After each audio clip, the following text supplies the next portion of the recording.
Hi friends, welcome to my channel TV ಕಥೆಗಳು. ಬನ್ನಿ, ಅಮೃತಧಾರ ಇವತ್ತಿನ ಹಂಚಿಕೆ ಏನಾಗುತ್ತೆ ಅಂತ ನೋಡ್ಕೊಂಬರೋಣ. ನೀವೇನಾದರೂ ನನ್ನ ಚಾನಲ್ನ ಫಸ್ಟ್ ಟೈಮ್ ನೋಡೋದಾದರೆ ಲೈಕ್ ಮಾಡಿ, ಶೇರ್ ಮಾಡಿ ಮತ್ತು ಸಬ್ಸ್ಕ್ರೈಬ್ ಮಾಡಿ. ಮಿಂಚು ಮತ್ತು ಅಪ್ಪು ಅವರು ಕೂಡ ಜಗಳ ಆಡ್ತಾ ಇರ್ತಾರೆ. ಅಪ್ಪು ಕೂಡ ತುಂಬಾ ಬೇಜಾರಾಗಿರ್ತಾರೆ. ಮಿಂಚುಗೆ 12 ಡ್ರೆಸ್ಸಸ್, ನನಗೆ ಮಾತ್ರ 10 ಡ್ರೆಸ್ ತಂದಿದ್ದೀರಾ ಯಾಕೆ ಅಂತ ಹೇಳಿ ಈ ಕಡೆ ಅಪ್ಪು ತುಂಬಾ ಬೇಜಾರಾಗಿರ್ತಾರೆ. ಮತ್ತು ಗೌತಮ್ ಭೂಮಿಕಾ ಅವರು ಕೂಡ ಅವರನ್ನು ಸಮಾಧಾನ ಮಾಡಲಿಕ್ಕೆ ತುಂಬಾ ಪ್ರಯತ್ನ ಪಡ್ತಾ ಇರ್ತಾರೆ. ಆಗ ಗೌತಮ್ ಅವರು ಕೂಡ ಇಲ್ಲಿ ಒಂದು ಪ್ಲ್ಯಾನನ್ನು ಮಾಡ್ತಾರೆ. ಅಪ್ಪು ಅವರು ಕೂಡ ತುಂಬಾ ಬೇಜಾರಲ್ಲೇ ಇರ್ತಾರೆ ಮತ್ತು ಅವರು ಊಟನೂ ಮಾಡ್ತಾ ಇರಲ್ಲ. ಆಗ ಈ ಕಡೆ ಭೂಮಿಕಾ ಅವರು ಕೂಡ ಹೇಳ್ತಾರೆ, ಗೌತಮ್ ಅವರೇ ಅವರನ್ನು ಹೇಗಾದರೂ ಮಾಡಿ ಸಮಾಧಾನ ಮಾಡಿ ಅಂತ ಇಲ್ಲಿ ಹೇಳ್ತಾ ಇರ್ತಾರೆ. ಆಗ ಆಯಿತು, ನಾನು ಅವರನ್ನು ಸಮಾಧಾನ ಮಾಡ್ತೇನೆ, ನೀವು ಚಿಂತೆ ಮಾಡಬೇಡಿ, ನೀವು ಆರಾಮಾಗಿರಿ ಅಂತ ಹೇಳಿ ಗೌತಮ್ ಅವರು ಕೂಡ ಇಲ್ಲಿ ಅಪ್ಪು ಮತ್ತು ಮಿಂಚುನ ಕರೀತಾರೆ. ಆಗ ಈ ಕಡೆ ಅಪ್ಪು ಮಿಂಚು ಅವರು ಕೂಡ ಯಾಕೆ ಪಾಪ ಅಂತ ಹೇಳಿ ಕರ್ತಾರೆ. ಆಗ ನಿಮಗೆ ಒಂದು ವಿಷಯ ಹೇಳಬೇಕು, ನೀವಿಬ್ಬರು ಬರ್ತೀರಾ ಅಂತ ಹೇಳುವಾಗ ಆಯಿತು ಪಾಪ ಅಂತ ಹೇಳಿ ಬರ್ತಾರೆ. ಆಗ ಗೌತಮ್ ಅವರು, ಅಪ್ಪು ನೀನು ಯಾಕೆ ಬೇಜಾರಾಗಿದೆಯಾ? ಹೆಣ್ಮಕ್ಳಿಗೆ ಇಲ್ಲಿ ತುಂಬಾ ಬಟ್ಟೆ ಇರಬೇಕು. ಅವರು ಹೆಣ್ಮಕ್ಕಳು ತನ್ನ ಬಟ್ಟೆನ ತನ್ನ ಆಸ್ತಿ ಪಾಸ್ತಿ ಅಂತ ತಿಳ್ಕೊಂಡಿರ್ತಾರೆ. ಅವರು ಅದನ್ನು ತುಂಬ ಪ್ರೀತಿಯಿಂದ ಇಟ್ಕೊಳ್ತಾರೆ. ನಮಗೇನು ಗಂಡು ಮಕ್ಕಳಿಗೆ ಸ್ವಲ್ಪ ಬಟ್ಟೆ ಇದ್ದರೆ ಸಾಕು, ಅವರು ಹೇಗೋ ಅಡ್ಜಸ್ಟ್ ಆಗ್ತಾರೆ. ಆದರೆ ಹೆಣ್ಣು ಮಕ್ಕಳಿಗೆ ತುಂಬಾ ಬಟ್ಟೆ ಇರಬೇಕು.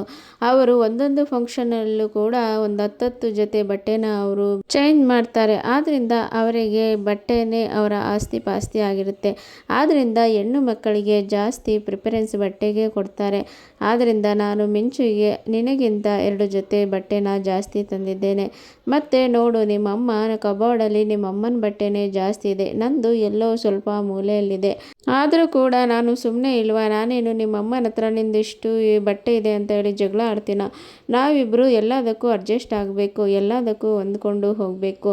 ನೋಡು, ಬಡವರಿಗೆ ಅವರಿಗೆ ಒಂದು ಜೊತೆ ಬಟ್ಟೆನೇ ಸಿಗೋದೇ ಕಷ್ಟ ಆಗಿರುತ್ತೆ. ಆದರೆ ನಿಮಗೆ ಇಷ್ಟಿಷ್ಟು ಬಟ್ಟೆ ತಂದುಕೊಟ್ರು, ನೀವು ಯಾಕೆ ಇಬ್ಬರು ಕೂಡ ಜಗಳ ಆಡ್ತೀರಾ?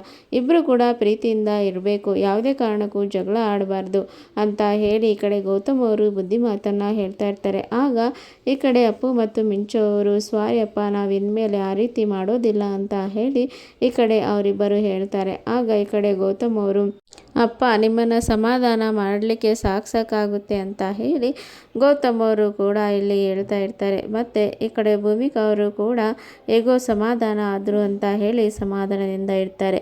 ಮತ್ತು ಈ ಕಡೆ ಜಯದೇವ್ ಅವರನ್ನು ಲಕ್ಷ್ಮೀಕಾಂತ್ ಅವರು ಬಿಡಿಸಿರ್ತಾರೆ. ಆದರೆ ಲಕ್ಷ್ಮೀಕಾಂತರ ಮೇಲೆ ಜಯದೇವ್ ಅವರಿಗೆ ಸ್ವಲ್ಪನೂ ಕೃತಜ್ಞತೆ ಇರೋದಿಲ್ಲ. ಆದರೆ ಅವರು ದಿಯಾನಿಂದ ಹೇಗಾದರೂ ಮಾಡಿ ನಾನು ಹಣನ ಪಡ್ಕೋಬೇಕು, ಅವಳ ಹತ್ರನೇ ಹೋಗಬೇಕು ಅಂತ ಹೇಳಿ ಅವರ ಮನೆ ಹತ್ರ ಬರ್ತಾರೆ. ಮತ್ತು ಈ ಕಡೆ ಜಯದೇವ್ ಅವರು ಕೂಡ ಅವರು ಮಾತಾಡ್ತಾ ಅವರ ಮರ್ಯಾದೆನೇ ಕಳಿಬೇಕು ಅಂತ ಇರ್ತಾರೆ. ಆಗ ದಿಯಾ ಅವರ ಫ್ರೆಂಡ್ ಅವರು, ನೀನು ಅವಳನ್ನು ಮನೆಯಲ್ಲಿ ಗುಲಾಮನನ್ನಾಗಿ ಮಾಡ್ಕೋ ಮತ್ತು ನಿನ್ನ ಎಲ್ಲ ಕೆಲಸಗಳನ್ನು ಅವನ ಮೇಲೆ ಮಾಡಿಸು. ನಿನಗೆ ಎಷ್ಟೆಲ್ಲ ಟಾರ್ಚರನ್ನು ಕೊಟ್ಟಿದ್ದಾನೆ, ಆ ರಿವೆಂಜನ್ನು ನೀನು ತೀರಿಸ್ಕೊಳ್ಬೇಕು. ನೀನು ಅವನನ್ನು ಮನೆಯೊಳಗೆ ಇಟ್ಕೋ ಗುಲಾಮನಾಗಿ ಅಂತ ಹೇಳಿರ್ತಾರೆ. ಆಗ ದಿಯಾ ಅವರು ಕೂಡ ಪ್ಲ್ಯಾನ್ ಮಾಡಿ ಆಯಿತು ಹಾಗೆ ಮಾಡ್ತೀನಿ ಅಂತ ಹೇಳಿ ಜಯದೇವ್ ಹತ್ರ ಬರ್ತಾರೆ. ಜಯದೇವ್, ಸಾರಿ, ನಾನು ನಿನ್ನನ್ನು ತಪ್ಪಾಗಿ ತಿಳ್ಕೊಂಡಿದ್ದೆ, ನಿನಗೆ ತುಂಬಾ ಮೋಸ ಮಾಡಿಬಿಟ್ಟೆ.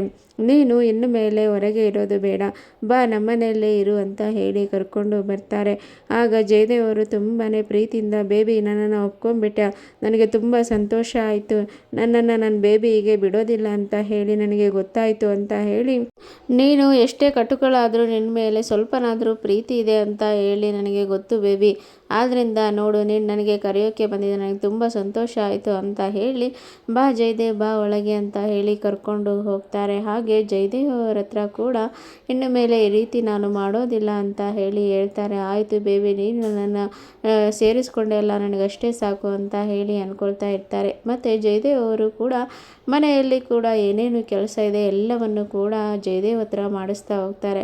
ಮತ್ತು ಜಯದೇವ್ ಅವರು ಆ ಕೆಲಸವನ್ನು ಮುಗಿಸ್ಕೊಂಡು, ಊಟ ಆಯಿತಾ ಜಯದೇವ್ ಅಂತ ಇಲ್ಲಿ ಕೇಳ್ತಾರೆ. ಆಗ ಇಲ್ಲ ಅಂತ ಇಲ್ಲಿ ಹೇಳ್ತಾರೆ. ಆಗ ಸ್ವಲ್ಪನಾದರೂ ಊಟ ಮಾಡುವ ಅಂತ ಹೇಳಿ ಕರೆಯುವಾಗ ಆಗ ಆ ಕಡೆ ಬಾಕ್ಸು ತುಂಬಿರುತ್ತೆ. ಆಗ ಈ ಬಾಕ್ಸ್ ನೋಡು ಎಲ್ಲೇ ಬಿಟ್ಟು ಹೋಗಿದ್ದಾರೆ, ಏನು ಕೆಲಸ ಮಾಡಲ್ಲ ಅಂತ ಇಲ್ಲಿ ಹೇಳ್ತಾರೆ. ನಾನೇ ತೆಗೆದಿಡ್ತೇನೆ ಅಂತ ಹೇಳಿ ದಿಯಾ ಅವರು ಹೋಗ್ತಿರುವಾಗ ಜಯದೇವರು, ಬೇಬಿ ನೀನೇನು ತೆಗೆದಿಡ್ತೀಯಾ, ನಾನು ಎತ್ತಿಡ್ತೇನೆ ತಗೋ ಅಂತ ಹೇಳ್ತಾರೆ. ಆಗ ದಿಯಾ ಅವರು, ಬೇಡ, ನಿಮಗೆ ತುಂಬ ನೋವಾಗಿದೆಯಲ್ಲ, ನಾನೇ ಎತ್ತಿಡ್ತೀನಿ ಅಂತ. ಪರವಾಗಿಲ್ಲ ಬೇಬಿ, ನಾನು ಮಾಡ್ತೇನೆ ಅಂತ ಹೇಳಿ ಅವರು ಎಲ್ಲ ಕೆಲಸವನ್ನು ಮಾಡ್ತಾರೆ. ಹಾಗೆ ಅವೆಲ್ಲವನ್ನು ತೆಗೆದಿಡುವಾಗ ಆಗಲೇ ಟೈಮ್ ಆಗಿರುತ್ತೆ. ದಿಯಾ ಅವರು ಕೂಡ ಹೋಗಿ ಮಲಗಿರ್ತಾರೆ. ಆದರೆ ಜಯದೇವ್ ಅವರಿಗೆ ತುಂಬಾ ಹಸಿವಾಗಿರುತ್ತೆ. ಆಗ ಕಿಚನ್ನಲ್ಲಿ ಹೋಗಿ ಊಟವನ್ನು ನೋಡುವಾಗ ಯಾವುದೇ ರೀತಿ ಅನ್ನ ಏನು ಉಳಿದಿರೋದಿಲ್ಲ. ಆಗ ಅವರಿಗೆ ತುಂಬಾ ಬೇಜಾರಾಗುತ್ತೆ. ಅಲ್ಲಿರುವ ನೀರನ್ನೇ ಕುಡಿದು ಹಾಗೆ ಮಲಗಿ ಬಿಡ್ತಾರೆ. ಮತ್ತು ಈ ಕಡೆ ದಿಯಾ ಅವರು ಕೂಡ ಮುಂಜಾನೆ ಬೇಗ ಎಬ್ಬಿಸಿ ಅವರನ್ನು ತುಂಬ ಕೆಲಸದಲ್ಲಿ ಅವರನ್ನು ತೊಡಗಿಸ್ಕೊಳ್ತಾರೆ. ಆದರೆ ಜಯದೇವ್ ಅವರಿಗೆ ಕೂಡ ಯಾವುದೇ ರೀತಿಯಲ್ಲಿ ಗಿಲ್ಟ್ ಇರೋದಿಲ್ಲ. ದಿಯಾ ನನ್ನನ್ನು ಸೇರಿಸಿಕೊಂಡಿದ್ದಾಳಲ್ಲ, ಅಷ್ಟೇ ಸಾಕು, ನಾನು ಯಾವುದಾದ್ರು ಒಂದು ಮೂಲೆಯಲ್ಲಿ ಬಿದ್ದಿರ್ತೇನೆ ಅಂದ್ಕೊಂಡಿರ್ತಾರೆ. ಆದರೆ ಈ ಕಡೆ ಜಯದೇವ್ ಅವರು ದಿಯಾನಿಂದ ಹೇಗೆ ಹಣವನ್ನು ಪಡೆದುಕೊಳ್ಬೇಕು ಮತ್ತು ಯಾವ ರೀತಿ ಇವಳನ್ನು ಮಟ್ಟ ಆಗಬೇಕು ಅಂತ ಹೇಳಿ ಜಯದೇವ್ ಅವರು ಪ್ಲ್ಯಾನನ್ನು ಮಾಡ್ತಾ ಇರ್ತಾರೆ.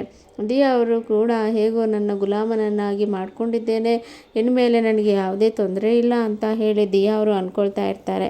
ಆದರೆ ಜಯದೇವ್ ಅವರು ಕೂಡ ಅವ್ರ ಹತ್ರ ಇರುವ ಹಣವನ್ನು ಪಡೆದುಕೊಂಡು ಹೋಗ್ಲಿಕ್ಕೆ ಬಂದಿರ್ತಾರೆ. ದಿಯಾ ಅವರು ಅಂದ್ಕೊಳ್ತಾರೆ, ನನ್ನ ಗುಲಾಮ ನಾನು ಹೇಳಿದ ಕೆಲಸ ಮಾಡಿಕೊಂಡು ಬಿದ್ದಿರ್ತಾನೆ ಅಂದ್ಕೊಂಡಿರ್ತಾರೆ. ಆದರೆ ಜಯದೇವ್ ಅವರು ಏನು ಪ್ಲ್ಯಾನ್ ಮಾಡಿರ್ತಾರೋ ಈ ಕಡೆ ಯಾರಿಗೂ ಗೊತ್ತಿರೋದಿಲ್ಲ. ಆದರೆ ದಿಯಾನ ಎಲ್ಲ ಆಸ್ತಿಯನ್ನು ಪಡ್ಕೊಳ್ಳಿಕ್ಕೆ ಜಯದೇವ್ ಅವರು ಕೂಡ ಕುತಂತ್ರವನ್ನು ಮಾಡ್ತಾ ಇರ್ತಾರೆ. ಅದನ್ನು ಕಾದು ನೋಡೋಣ. ಇಲ್ಲಿನವರೆಗೆ ಇವತ್ತಿನ ಸಂಚಿಕೆ. Thank you for watching.